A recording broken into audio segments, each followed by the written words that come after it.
I think today I didn't really handle myself quite well, mentally, I would say. So basically that's it. I was just making unforced errors. Like, I don't know, I have to check the statistics. I think she won the match not because she played incredible, just because I made all of those mistakes from, like, if you look from the outside, kind of like from an easy. The world of tennis has completely changed.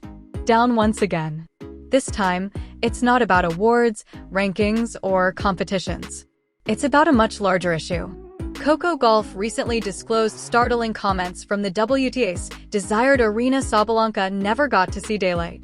Supporters or gamers are split, enraged, and silence is no longer an option. Are you believe the WTA will really act, or will this just be ignored? Rug as usual? Okay, let's get into it. Yes, it is painful. I mean, particularly when you've been doing really well tennis all week long, you know, you've been competing with many difficult opponents, Olympic champion EGA, you understand, and then you go I don't play like you do while you're out. Yes, I believe EGA would win me. I believe she would go out another day. She would win today. Since what began as a routine semi-final encounter between two of the best players in the WTA, Coco Gauff and Aryna Sabalenka has emerged as one of the tennis's most repulsive disputes in years. The game was played at the Wuhan B Open. Bright lighting, a crowded arena, two among the most competitive athletes ready to fight it out. It had everything it needed. Of a classic. However, by the conclusion of the night, no one was discussing the scoring line, the aces, or rallies. Everyone was discussing what Aryna Sabalenka said. Initially, nobody observed. Cameras captured Aryna mumbling. She said something after missing an important point. It seemed to be a typical frustrated moment. It is done by athletes. Constantly. However, once the clips began, fans halted as it circulated on social media. Turn off the audio. They improved it. They played it again. That's when it struck. Aryna's remarks went beyond simple annoyance. They weren't subtle or coded, and they were racist. Racist. In a matter of hours, the internet caught fire. Hashtags such as #StandWithCoo as well as racism. Tennis began to gain popularity. Supporters demanded responses. Players began social media unfollowing Aryna. Commentators were shocked by live television. And the most startling aspect, the WTA became quiet. No statement, nothing to say, simply quiet. Coco, congratulations. Well, when Aryna's sitting here, she said that she believes if she won this thing because EGA had won her. Today, due to the outcome of the matchup. Do you consider the way you performed today? Have you defeated anyone? It doesn't matter who threw out the internet. If ego prevailed, she added, if I play ego in the last, she said that if we leave, she didn't mention winning you specifically, but she said that if ego won me, she would win the something. I mean, I disagree with it. I am the last time I played, I was sitting here. No, I don't like ego or anything, but I won in a straight set when I played her. Therefore, I don't believe that's a fair anything to say. It seems like the largest women's tennis organizations worldwide considered whether the storm would pass if they disregarded it. However, this storm would not go away. Due to Coco Gauff, the face of the next tennis generation, has just been insulted in front of millions of people. Moreover, everyone was anticipating her reply. For the next 24 hours, Coco said nothing. No interviews, no tweets, not even a little Instagram tale, just quiet. Some believed that she was letting her public relations staff take care of it. Others claimed to be digesting it, but deeply everyone knew it was down. Coco is silent. Till she's prepared to draw attention to herself. When she eventually did, the world froze. I mean, anything can really happen. And to be really honest, I mean the way over the last several weeks, Aryna has been playing. She was the clear favorite to win. Thus, I believe she was the greatest person I could have found. Have participated in the championship game. Her existence, the greatest in the world, was number one. Someone to play with. Thus, I believe I have the toughest matchup based just on statistics. By themselves. Clearly, EGA is a winner. In this place. In front of a crowded press room, she seemed composed yet forceful. No tears, clarity, and no rage. She began with a single, straightforward phrase. I'm not here to incite conflict. I'm here to inquire for equity. Just that sentence was more powerful, more than any serve. Since this wasn't about drama anymore, it was concerning respect, Coco went on. I have also worked. Difficult to let my identity to be reduced to a stereotype or a term. I am deserving of the same any athlete deserves respect. Nothing further, nothing less. There was silence in the room. Next, the applause started. Even journalists who usually, I merely nod in response to controversy, as everyone was aware that this was larger compared to tennis. Coco remained silent. The name of Aryna formerly. She was not required to. Everyone was already aware of her identity. Discussing. She's probably feeling sentimental about I'm not going to take it with me. Pretty much everything. And I hope she gets a little bit of Coco is unique because of this. She didn't snap. She didn't share a sobbing video for empathy. She recently revealed the reality of class. Here's where things become disorganized. The camp of Aryna Sabalenka remained quiet for a whole 2 days. The agency refused to comment. Her mentor was unavailable, and the WTA said that the issue was being examined. Interpretation: we have unsure about what to do. However, by then, there was harm done.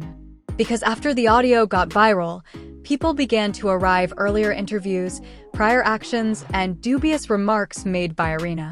Moreover, while some admirers attempted to support her, the majority of people didn't believe it. One was lost. You discuss the influence of social media to aid in narrating your tale.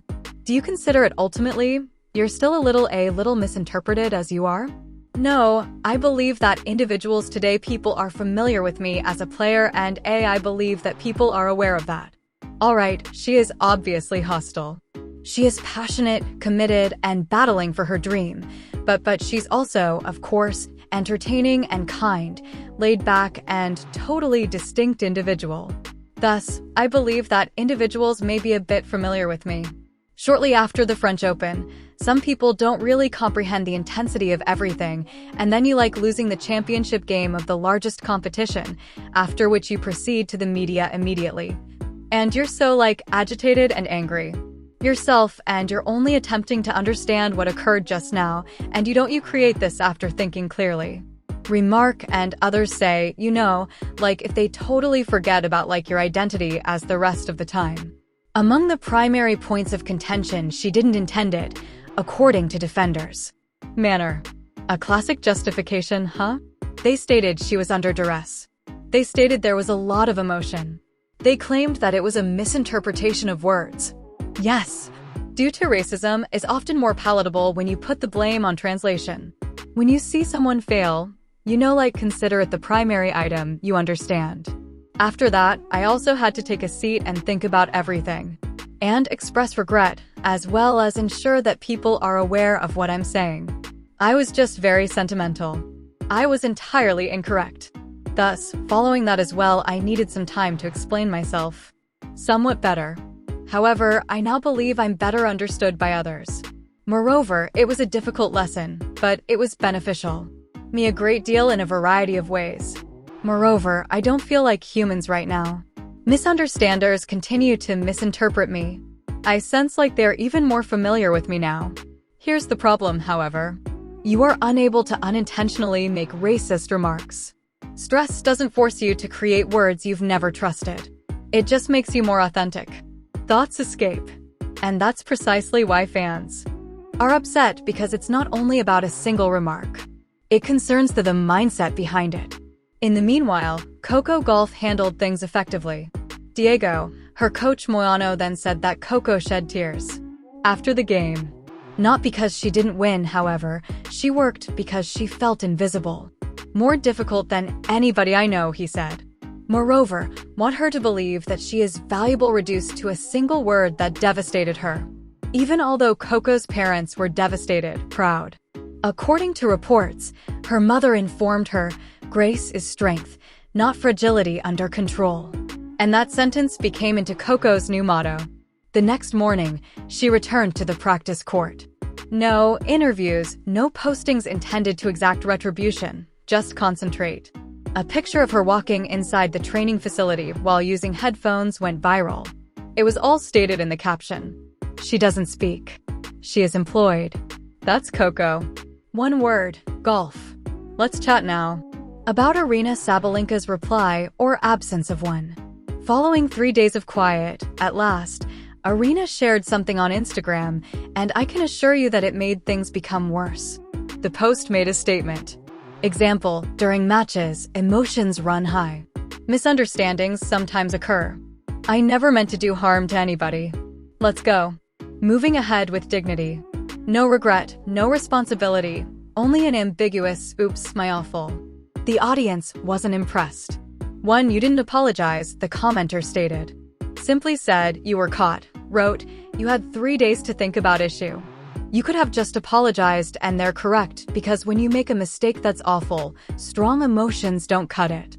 Particularly in a sport that enjoys to describe itself as courteous and elegant. At this point, the WTA was forced to intervene. They published a single paragraph. Declaration stating that the event was being examined internally, and that regard and inclusion is a fundamental principle. In essence, business jargon expressing our hopes that this blows away. However, tennis enthusiasts aren't allowing it to occur. Players started choosing a side. Billie and Serena Williams, Naomi Osaka, and Jean King both spoke support for Coco, stating that enough is sufficient. Racism in tennis has been neglected for much too long. Rafael Nadal added his thoughts on Instagram, saying, rivalry must yield to respect. Coco has shown herself to be a champion. That statement immediately went viral. However, not everyone was in agreement. A few Eastern players from Europe backed Aryna, stating the words may have been misinterpreted, or that she doesn't speak English initially language.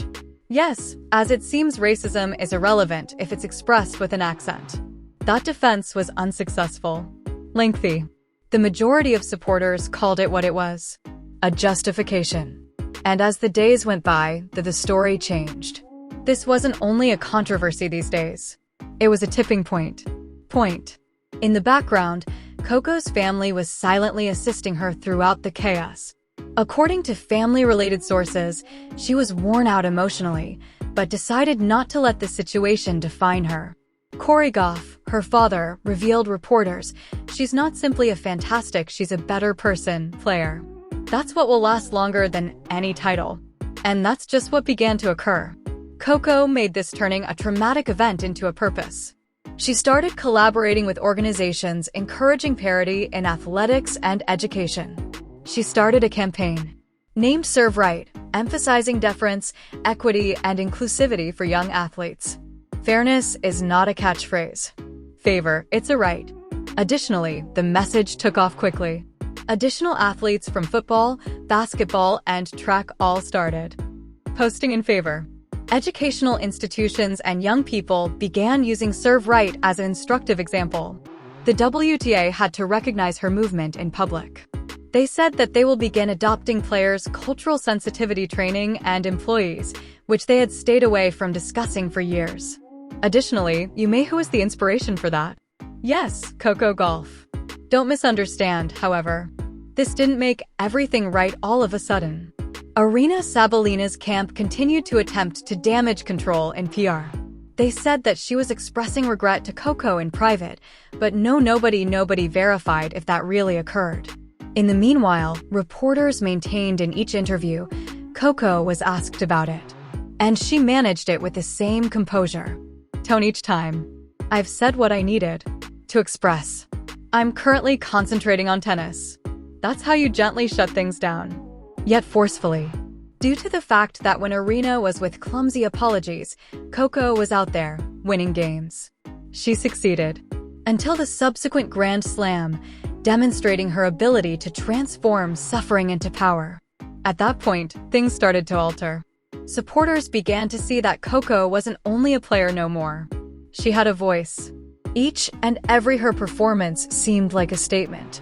Each victory seemed like a declaration. Individuals weren't only encouraging her to awards. What were they applauding? She stood for justice, equality, and power without rage. Even detractors had to acknowledge it. She was managing it more effectively, more than the majority of individuals twice her age. When asked during a subsequent interview about how she maintained composure, Coco stated anything that had everyone dumbfounded. "I learned from my parents that quiet may be greater than yelling. I decided to talk when it was most important." That's just class. She could have lost her temper. She was able to have called for penalties or bans. However, rather, she reminded everyone of her admired for more than only her skill, but for her personality. And that's the issue about Coco Gauff. She is not a fighter. Little conflicts. She modifies the whole dialogue. The next weeks were utterly chaotic. Sponsors started making secret calls to the WTA, requesting an update. Some even threatened to remove advertisements from competitions in the future if they didn't deal with the problem appropriately. The strain was genuine. This wasn't only rumors. No longer. It was a commercial matter. Additionally, the media, they were also refusing to let it go. Each and every there was a part on a sports program called the Gauff Sabalenka controversy. Panel following the panel discussed whether Aryna's remarks were deliberate or misconstrued. However, regardless of how they framed it, the outcome was the same. Aryna's reputation was declining. Separated, even if Coco's standing was soaring. But here's the irony. Coco never attempted to ruin anybody.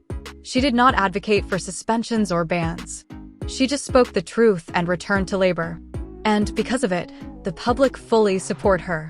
People show respect for quiet power is much more powerful than shouting justifications. In the meanwhile, Aryna's group maintained attempting to tidy up. A few of PR nice interviews here, some of which I'm learning and developing positions there, although the internet never forgets. Each and every when she entered the court, the audience reactions said it all. A few applauded, some did it courteously, while others did not. And after that uncomfortable moment occurred at the next competition. Both athletes are scheduled for the same day of publication. Reporters attempted to incite conflict, asking as to whether they had spoken since the event. Coco just grinned and said, "Everyone here is a professional. I'm concentrated on my brief, elegant, and bulletproof." In contrast, Aryna's responses seemed robotic. She discussed wishing for peace and going. The atmosphere felt strained and artificial at first, the kind of forced apology or hollow gesture that only happens when management demands it, rather than because it is genuinely meant.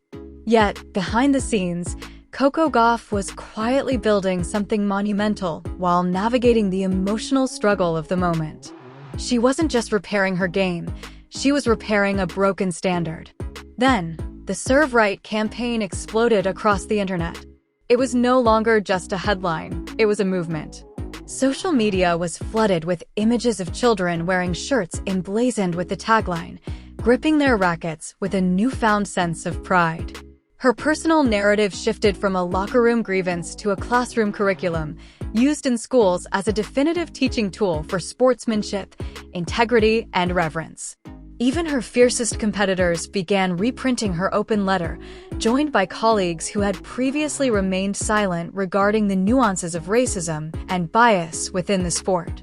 In an instant, what began as a bitter, unpleasant experience evolved into a position of immense strength. Coco Gauff didn't just earn the fleeting admiration of tennis enthusiasts, she fundamentally altered the WTA's approach to institutional responsibility. As a direct result of her forceful yet remarkably calm response, the association declared mandatory training on respect and cultural awareness for every single athlete. When journalists later pressed her for thoughts on these sweeping new regulations, Coco remained modest and astute. She looked at the bigger picture and simply noted that while progress is often sluggish, it is still progress. This mindset transformed her eventual victory at the Miami Open into something far more significant than a statistical win. As she raised the trophy, the weight of the moment felt different. She looked directly into the camera lens and told the world that while winning is wonderful, advocating for something greater than yourself is what truly endures. Through grace and unwavering resolve, Coco Gauff took a moment meant to diminish her and turned it into a permanent reminder that honor always prevails, even when the system itself seems designed to fail. Would you like me to adjust the tone to be even more formal, or perhaps add more specific details about the campaign itself?